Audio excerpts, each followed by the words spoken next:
but we have a melt one here, which can definitely kind of a trip that melts onto my desk and floor. And then we also have the explode prompt, which is pretty cool as well. Okay, and here we have our results, and it's a little disorienting and kind of creepy, and the size and proportions are a little bit off here and there, but I am pretty impressed with the results. I also love how the Funko Pops got thrown into the Oval Office in the background as well. It's a little mixture of Oval Office / AI Marketing Navigator home studio. So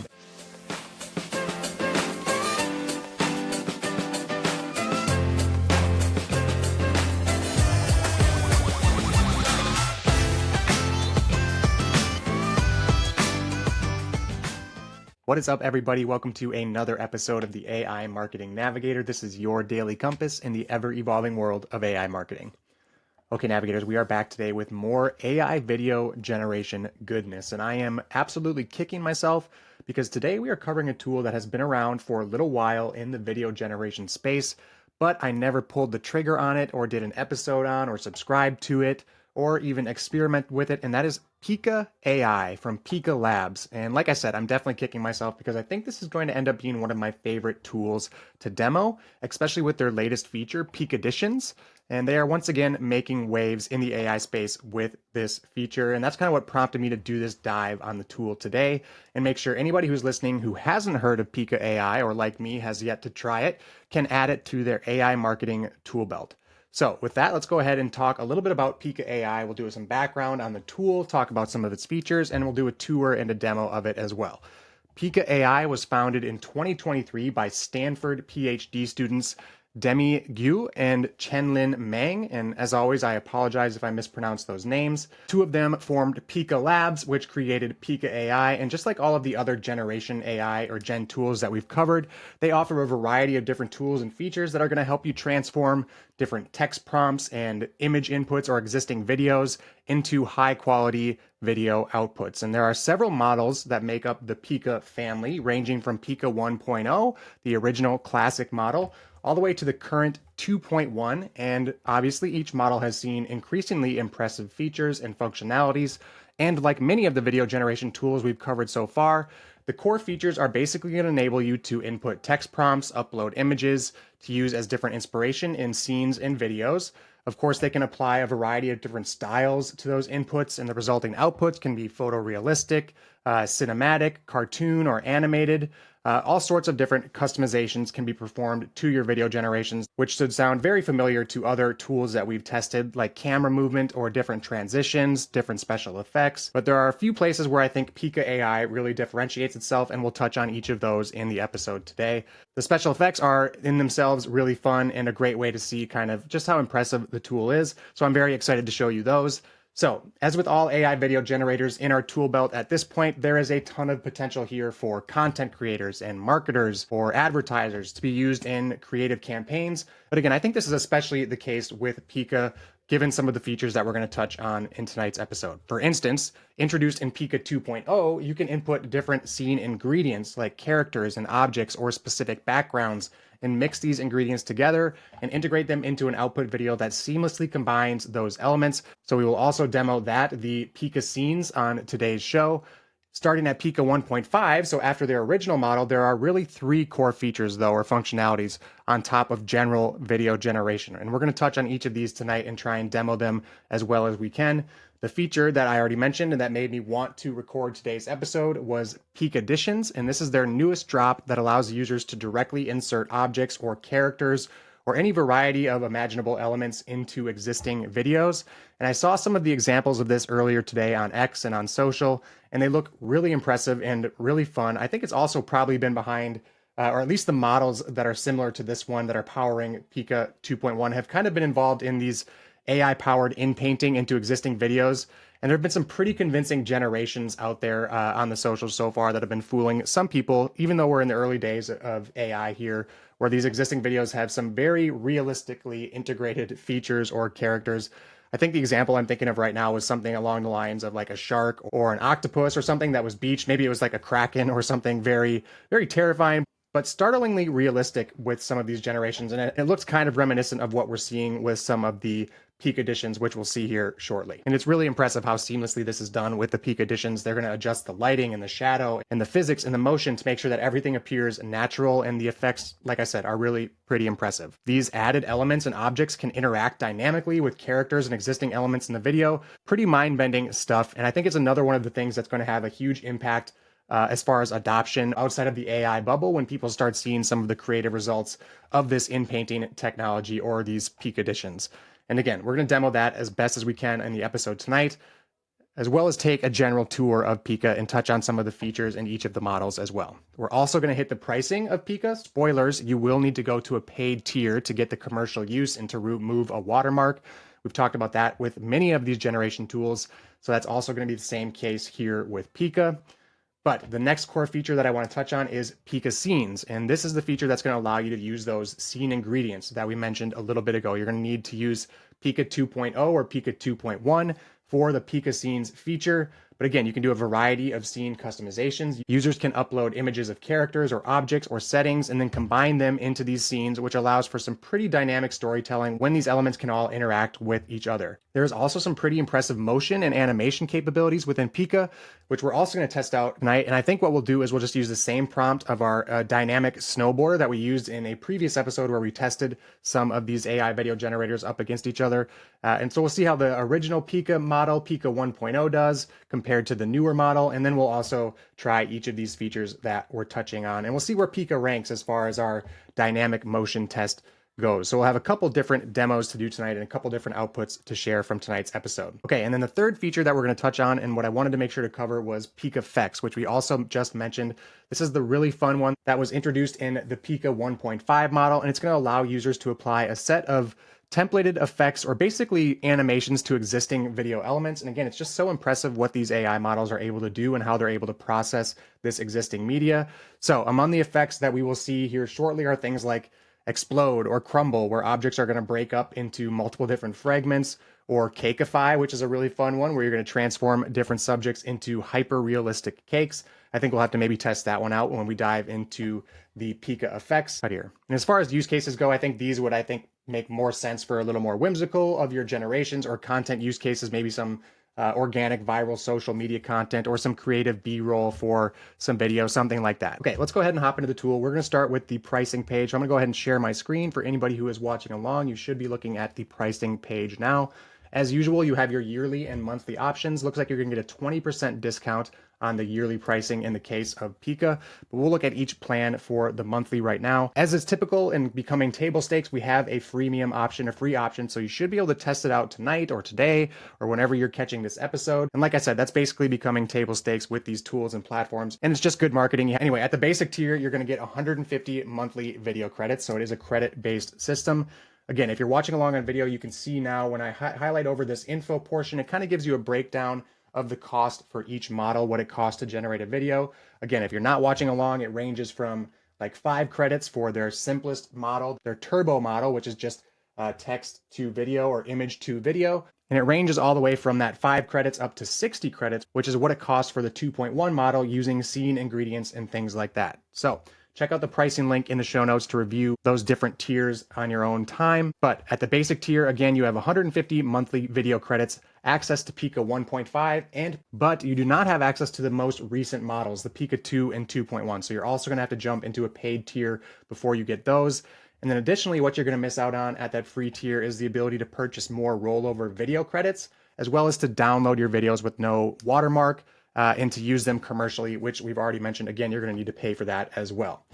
Now, at the next tier up, which is $10 a month, the standard tier, unfortunately, you're still not going to get the right to the watermark or the commercial use, but your credits do go way up to 700 monthly video credits, and this is where you can get access to the latest models as well, Pika 2.0 and 2.1, as well as Turbo. You'll also get fast generation times, and here's where you get the ability to start purchasing rollover video credits if you need more. Next is the Pro plan here at $35 per month, and this is where you're finally going to get the removal of the watermark and the commercial use rights.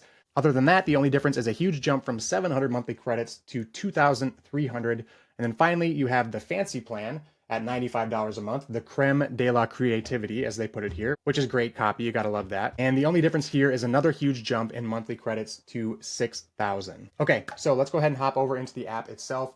If you're watching along on video right now, you're going to be seeing the template library, and they break that into the three different features, or the three different kind of tools that you can use within the platform here: the Pikadditions, the Pikascenes, and the Pikaffects, or the Pikaffects, excuse me. And like many other generators we've seen, you can actually take and retry or reprompt these. If you click retry, it's literally just going to jump right into a generation.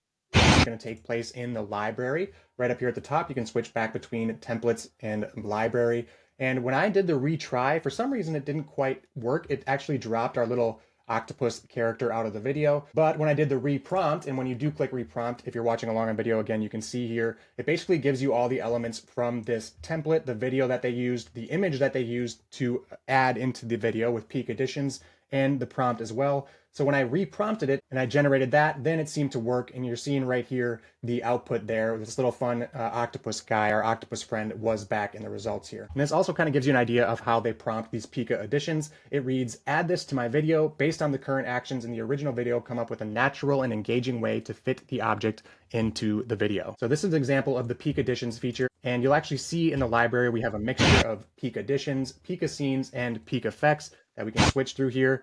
These first examples you're seeing are all Pikadditions, but if we switch over to Pikascenes, this is where you're going to see those. Here we have Jesus reading the Bible to a person, as well as a close-up shot of Thomas Jefferson and Jesus hugging. So some interestingly religious scenes in the Pika examples here, but I guess I was definitely curious what Thomas Jefferson and Jesus would have looked like hugging. So thank you for that, Pika. Here we have, some pet or animal themed scenes. And if you were cut here, and if you were to click use one of these templates, it's going to do basically the same thing and give you the building blocks of the prompt that they used. In this case, it was a reference image of this little dog, and the prompt is a pet is lying on a bed, fully tucked under white sheets, so on and so forth. So it basically lets you just restructure the same video and the same prompt. Here, a little further down the page, we have an example that was definitely going for the Titanic theme, with the two people kissing, leaning on the side of a ship's railing, bundled in early 20th century coats, with the endless ocean stretching into the horizon beneath a clear, starry sky. And you can see, again, it's just two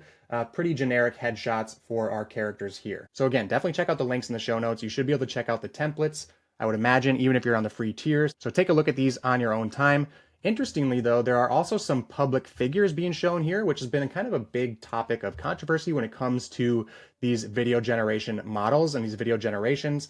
Many of them prohibit the actual use of public figures, but as you can see here in this example, you can actually use a reference image of public figures. I do see Elon Musk and President Trump here camping with one another, which is definitely a feature that sets Pika apart from some of the other video generators that strictly, again, prohibit these generations. So just something to keep in mind. I don't really see a use case for generating images of public figures other than maybe for comic reasons, but I think there's a lot more pitfalls than there are benefits to that. So we're going to steer clear of that with our generations here on the AI Marketing Navigator. Okay, and then lastly, in our template library, here are some of those Pikaffects. If you're not watching along on videos, there are things like tear it or poke it or peel it or destroy it. That can be done with all these existing videos. And here we have some examples of where, like, the peel it, for instance, is the element of the video is getting peeled like a sticker off of it. And it really is impressive how well these models can process these videos and images here and actually dynamically map and in-paint and interact with individual elements in the video. It's wild. Okay, so we've kind of seen now how each of these main features are meant to behave and how the prompts are built. Let's try and do some of our own building now. The first thing we're going to do is try out our snowboarding prompt from all of the other tools that we tested from one of our recent episodes linked in the show notes. And again, what I think I'll do is start with the original model, the classic model, and just prompt it with our dynamic, very complex snowboarding prompt. And we'll see how the classic model deals with that. And then we'll try the latest state-of-the-art models as well, so we can see how much it has improved. So I have selected the Pika 1.0 model, the classic model with classic features, as it says. You have an option here to turn on sound effects, which will automatically generate sound with your video. And then we have some advanced options as well, which are also pretty typical to the things we've seen in other video generators. You have a negative prompt where you can literally prompt the model what to avoid. You have a seed number, which is typically how you would associate an existing generation into a new model if you want to incorporate the style elements of that existing generation. Then we have things like frames per second and the strength of the motion and the consistency with the text in our generations. And then lastly is aspect ratio, which is a huge plus for these generators. You can generate in multiple formats for multiple different ads or multiple different type of placements. So you got to love that. So we'll apply those settings and we're going to just go ahead and paste in our snowboarding prompt here and stand by. We'll see how it does with Pika 1.0. Okay, and so that is generating right now. And right down here, I forgot to mention as we were doing this test is where you can apply the style in the Pika 1.0. Again, this is the classic version. So this is all changed with Pika 1.5 and above, but you can also have some camera options here where you do your pan, your tilt, your rotate, your zoom. So these are the custom modifications we mentioned when we were overviewing the tool earlier. Okay, back to standing by. We will wait for this generation to finish before we move on to the newer model. Okay, and here's our generation. Let's see what it looks like. Yeah, and pretty typical and pretty much the same as our other generators. Lots of wacky stuff going on with the physics here. If you're not watching along on video, I will link this cut here. I will link this generation in the show notes, but it is very much the same as the other tests we did in those cut here in those other models. Let's try the same prompt, but let's up the Pika model now to their latest state-of-the-art model. So I'll just go down here and I'll select Pika 2.1.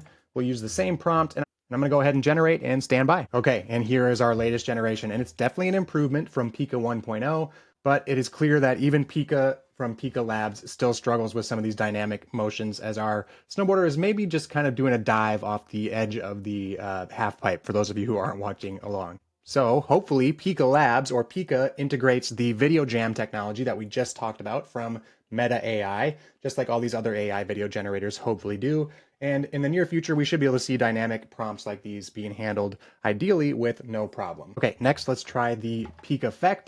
And I think we're going to cakeify just one of my headshots from one of the thumbnails from a recent episode. So I just threw in that headshot and I'm going to select my Pikaffects here. And again, here's where you can see all of those fun effects from squish it to poke it to cakeify it. And they have a bunch more here like explode it or crumble it, melt it. So let's just try a couple of them. I think we're going to cakeify it and generate that one, and we'll see what that looks like. And then let's also melt it. We'll generate that. And then let's explode it as well, just for fun. And we'll see how all of these look. So stand by. Okay, and we have our generations, and I have to say they're pretty funny. I don't think the cake one worked out quite as well as I thought it would. It's a little bit terrifying, first of all, to see yourself sliced in the cake. But I think maybe a different object or element would have worked a little better there. But we have the melt one here, which is definitely kind of a trip. That melt onto my desk and floor. And then we also have the explode prompt, which is pretty cool as well. So that's the Pikaffects. And again, you can kind of get the idea of what you can do with those, with your existing elements and stuff in your images. Okay, next I want to demo the Pikascenes. And I think what I'll do is I'll just use one of their templates and I'll throw in a headshot from one of our recent thumbnails. Let's do like this one with the duck sitting at the president's desk or something like that. And we'll just replace the duck with the headshot for tonight's thumbnail, just in case anyone was wondering what it would look like with an AI Marketing Navigator sitting in the Oval Office. Okay, let's go ahead and generate that and see how it works. Okay, and here we have our results, and it's a little disorienting and kind of creepy. And the size and proportions are a little bit off here and there, but I am pretty impressed with the results. I also love how the Funko Pops got thrown into the Oval Office in the background as well.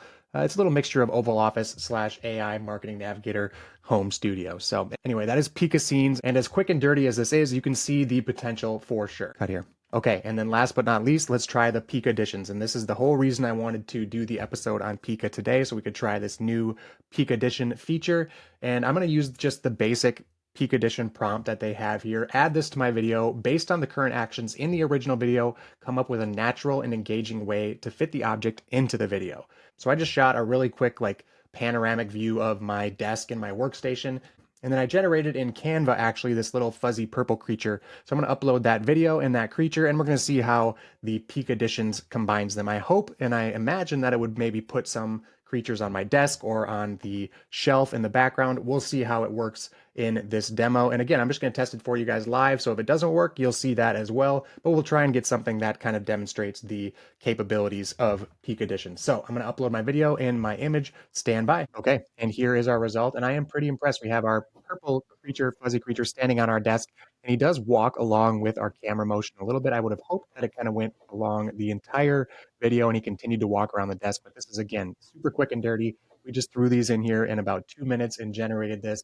I just wanted you guys to get a look at the Pikadditions feature. Check out the examples in the template gallery to get a really good idea of how the tool works, and definitely share your examples in the comments if you have some time to create any Pikadditions. I think it's a great, fun way to demonstrate the capabilities of these AI models. Okay, that does it for today's episode. If you enjoyed the show or found it useful in any way, please do me a favor and follow on Spotify or subscribe on your podcast platform of choice. A review on top of that would be even more appreciated. It is by far the most helpful thing you can do for the show. Also, if you are watching on YouTube, make sure to hit that subscribe button and turn on all notifications so you get notified each day when our episode drops. Until then, and as always, thank you for joining me, and remember to stay curious, stay consistent, and keep navigating forward. Bye.